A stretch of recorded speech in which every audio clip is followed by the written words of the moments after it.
Presiding Officer. Thank you for this opportunity to contribute to this debate. Let me also join my colleague on the other side who spoke before me in welcoming yet again to this House the Councillor and the Secretary for Health. I did so in person at the last sitting. I did so via a press conference, and I'm doing so again. It is always good when we find people who are willing to give of their time and their energies to public service.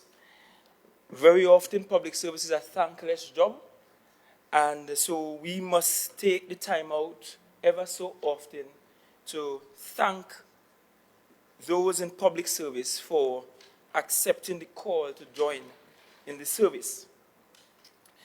The motion asks for us to urge Tobagonians adhere to the actions and initiatives outlined by the government of Trinidad, of the Republic of Trinidad and Tobago, and the Tobago House of Assembly.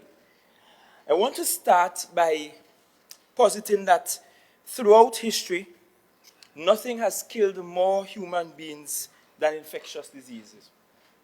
That's actually a fact. If we look throughout history, more people have died around the world from infectious diseases than from guns and bullets. If we take, for example, the mosquito-borne disease, malaria, that has stalked and continued to do so, to stalk humanity for thousands of years. And over the last 20 years, at least 500,000 people around the world would have died from that. If we go further back to the plague of Justinian, which struck in the 6th century, that would have killed 50 million people. And at that time, that was about half the global population of the world. We go to the 14th century, the Black Death, that killed 200 million people thereabout. Smallpox killed about 300 million people until we had the vaccination, which was the world's first in 1796. If we look at the influenza pandemic in 1918, that would have killed between 50 and 100 million people. And that's the flu. And if we look at HIV, that pandemic, that disease, we are still without a vaccine, and that has estimated to kill about 32 million people worldwide and infected another 75 million people, with more being added daily. What does this mean?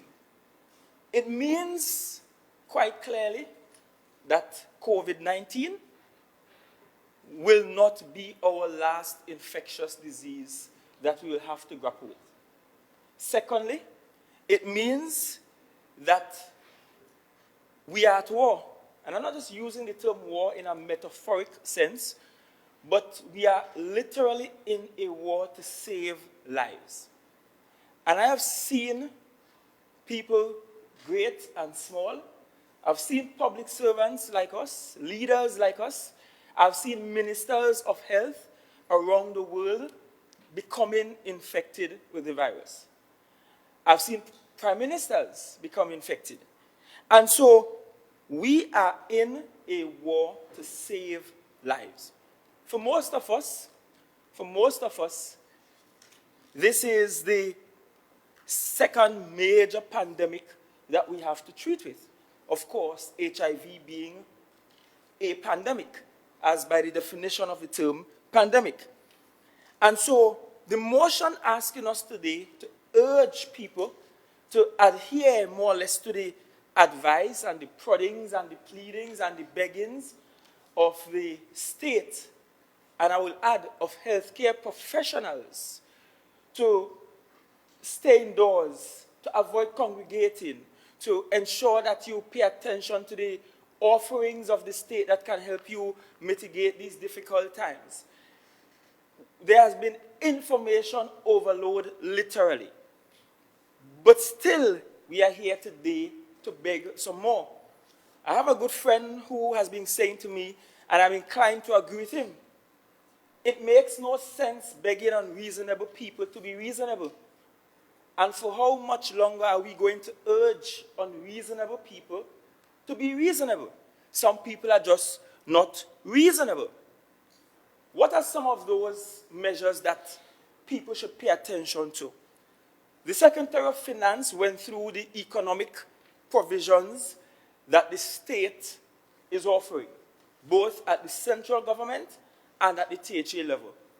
I listened to the Minister of Finance this week, and I listened to his presentation and his request, which was acceded to by the Parliament, to allow him to go through the Heritage and Stabilization Fund to get some $1.1 billion as part of funding to treat with COVID-19.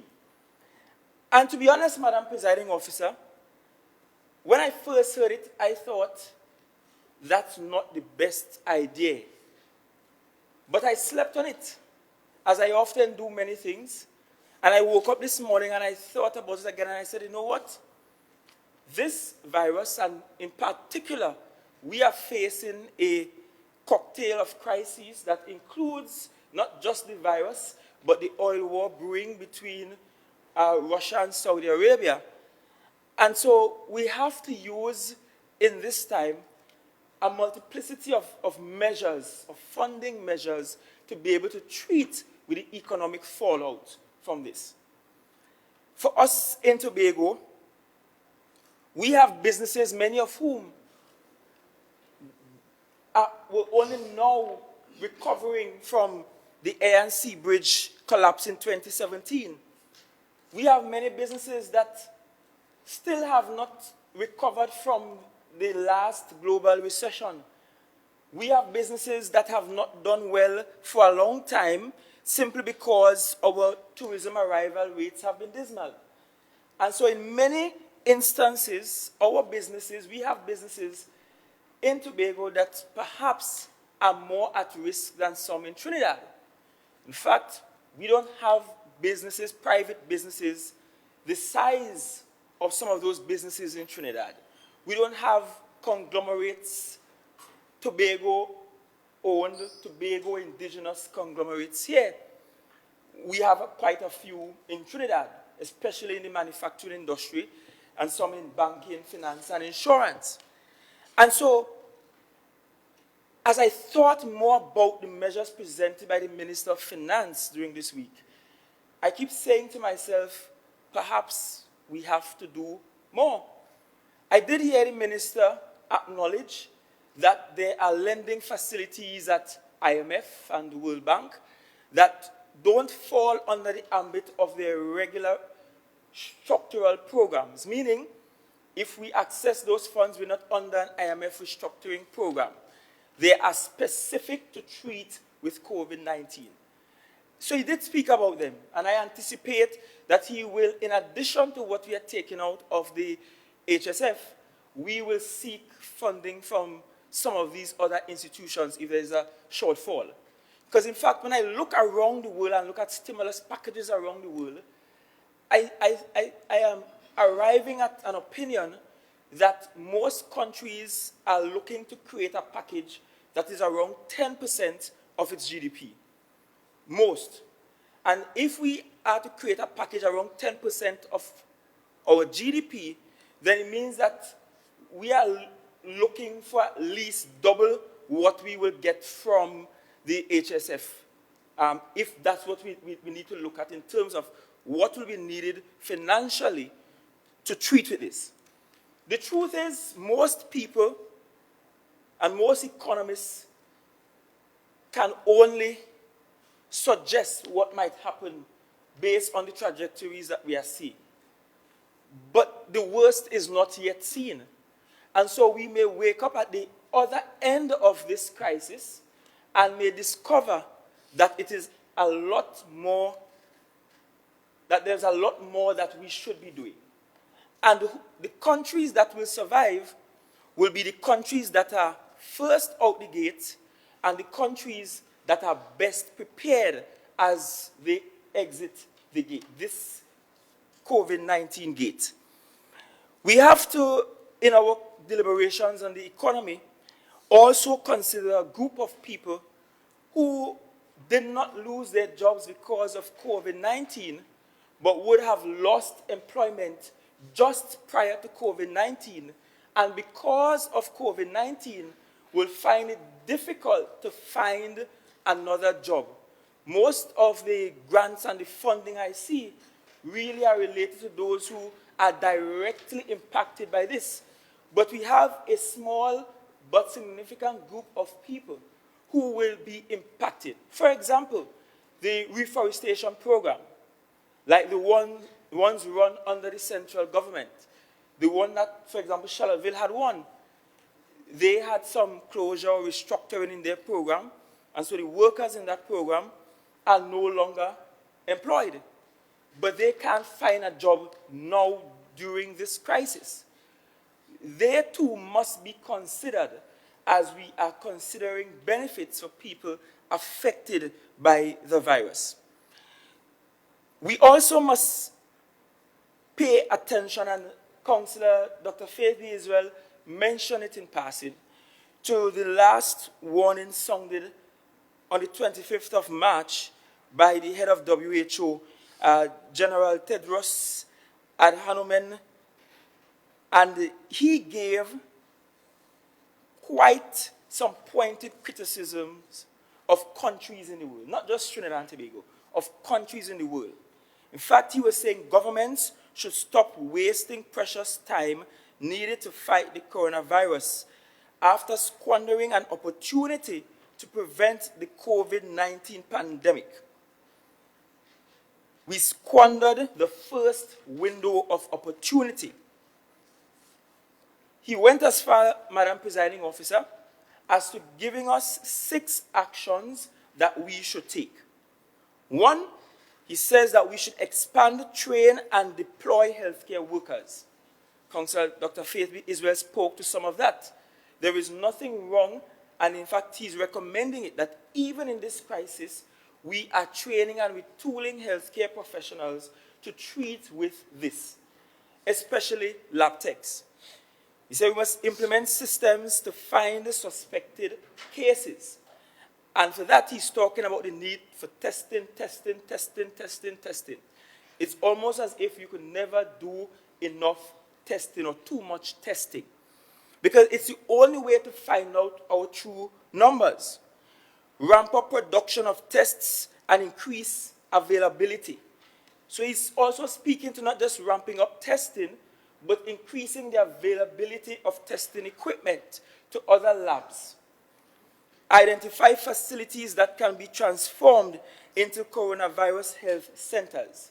Dr. Faith B. Israel, Councillor Faith B. Israel spoke to that as a suggestion, that we have to start thinking of, if a worst case scenario happens in Trinidad, what do we do? Develop plans to quarantine cases, and that we have been doing, and successfully at that, and that must be commended. We must refocus government on suppressing the virus. And I think we also have been only looking at the virus. That is all the government has been obsessed with. And even for us here in the THA. So some of that has been happening.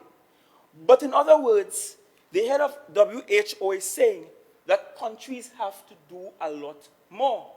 Countries like Singapore that were doing well and said, hey, we are out of this now, had to resume lockdowns because they were seeing cases re-emerging after they had successfully suppressed the numbers. And so we have to begin to look closely at these 6 actions that the WHO is recommending, and we should follow them closely. When we speak to urging members of the public to concede to the advice of the state, Madam Presiding Officer, we're really entering some tricky grounds. And I've seen a lot of posts on Facebook, and people say, well, people harden, they're not here, people this. But I've come to the conclusion, and maybe because they are my insurance providers, just like Tatil, people are people. We saw them at Miami spring break. We saw them before Italy is at this apocalyptic state. We saw them breaking the curfews in Italy. We saw them all around the world doing the same thing that people do, being selfish. And so every day we have been having press conferences. The press conferences have been chunked or cut into bite sizes and placed on ministries' Facebook pages. We have seen e-posters develop with the speaking points from press conferences. Some e-posters are well done, some are not well done, but we won't discuss that. But if we had to urge people some more, perhaps we have to begin to look at how we communicate. We cannot assume that most people in the population sit and watch the press conferences. We can't assume that most people are like some of us. We can't go to bed without getting the nightly news or reading the daily paper. We can't assume that everyone has WhatsApp and can receive a WhatsApp e-poster. And so we have to use different methods. We have to diversify our communication strategies if we are to urge more people to accede to the wishes. We have to begin to perhaps consider jingles. Haven't we thought about that? Many in the cultural business are without an income at this time. It might be good to consider that. We need to consider how we reach people in rural areas, many of whom think, well, no traveler, no visitor coming here right now, so we safe, we isolated, we just be the last to get everything, so we might not get this at all. But we have to begin to reach people in a much more demanding manner. In fact, sometimes I wonder if we should go out on the streets and say to some of these people who have converted the front of supermarkets into rum shops and tell them to pelt the so-and-so and go home. Sometimes I wonder if that's the language that we have to use to communicate with some people so they will get it in their skulls, in their heads, that this is serious business. But we have to diversify our communication techniques even more. But one of the things that have been working that we seem to be afraid of is really locking down the place. And I have noticed that while we were here, and in hindsight, I think perhaps we should have had this sitting in the morning and allow people to watch the national press conference. But one of the things just announces that as of Sunday night, all non-essential workers will have to stay home. I saw a press conference this week led by the Executive Council, and a member of the media asked a secretary about that issue, and the question was reposed to the media worker, who are those non-essential workers? Well, I guess we'll have to figure that out now and post-haste, because tomorrow will be the last working day for a while for many category of workers. And I agree, and I support that. We have, on this side from day one, been advocating for a complete lockdown, because that has been the best practice around the world. Yes, there are economic impacts to that, but the reality is, unless we put the weight of the law behind this thing, some people will just never take advice. They will never take telling. And look, let us be honest, we have bucket-ass people within our society, and it is not fair for the police to be driving up and down, running behind people to chase people home. That's not fair. We have to become even more drastic, more radical in how we approach the issue of a lockdown. Several suggestions were given by my colleague, and I will add some more suggestions. She spoke about surveillance testing and doing at least 300 to 350 of those. She also placed on record the suggestion of us having a plan B. She spoke about portable ventilators. She spoke about the issue of psychosocial care for healthcare workers. and that is critical. I heard the move of the motion thanking our frontline workers, but they will need care. And I will extend that beyond the healthcare workers, because right now, our supermarket workers, our pharmacy workers, those in pharmaceutical industry, they too have become part of the frontline care for our society. Some of the people that we ignore daily and sometimes we are impolite to have become the ones that have to save us in this crisis. The market vendors, our farmers.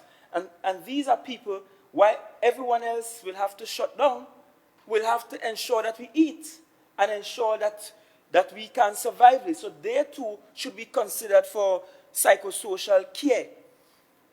Remember, you have 10 more minutes of speaking. Oh, sure, that's fine, Madam Presiding Officer. And I wish to not follow my colleague on the other side to ask for extra time.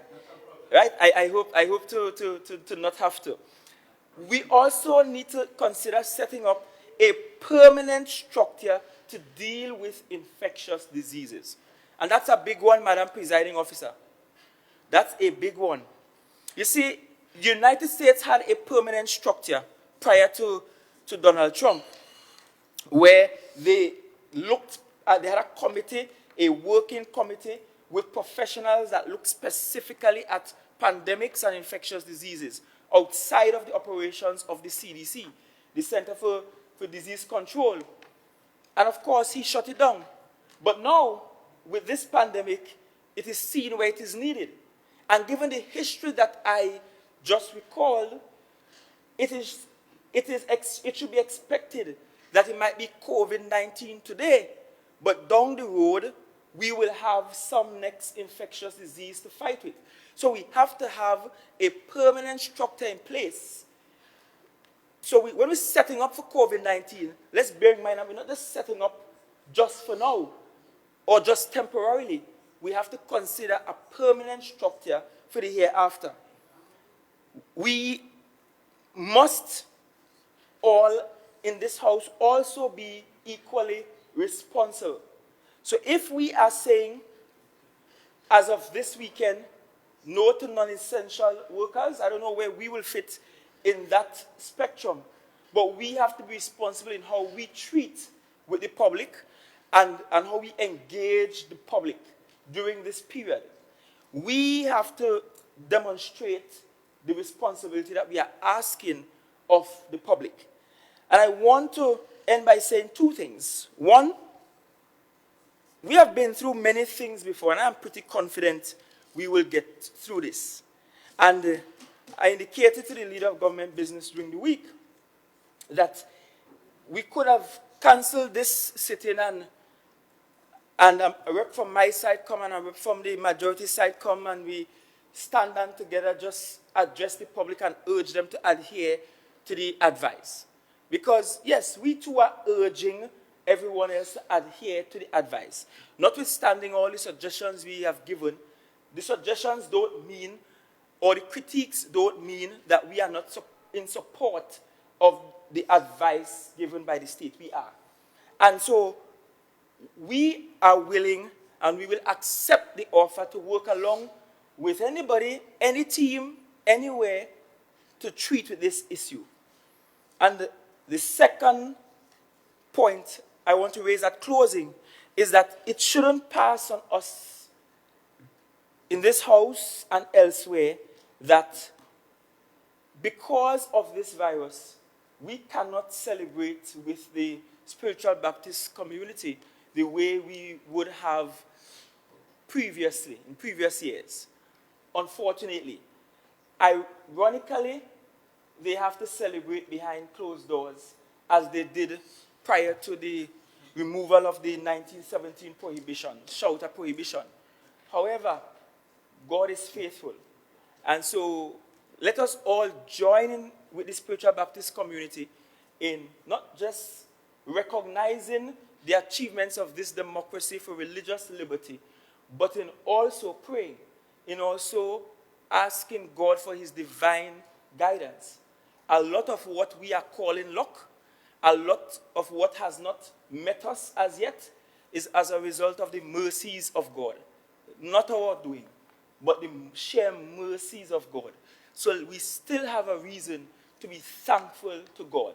And together we can fight this dreadful virus.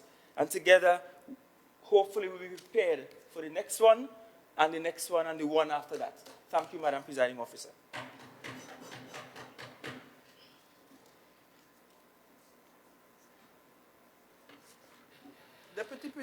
Deputy Presiding Officer. Thank you very much, Madam Presiding Officer, for the opportunity to contribute to this very important motion. And of course, I will not be as long as any of the previous speakers.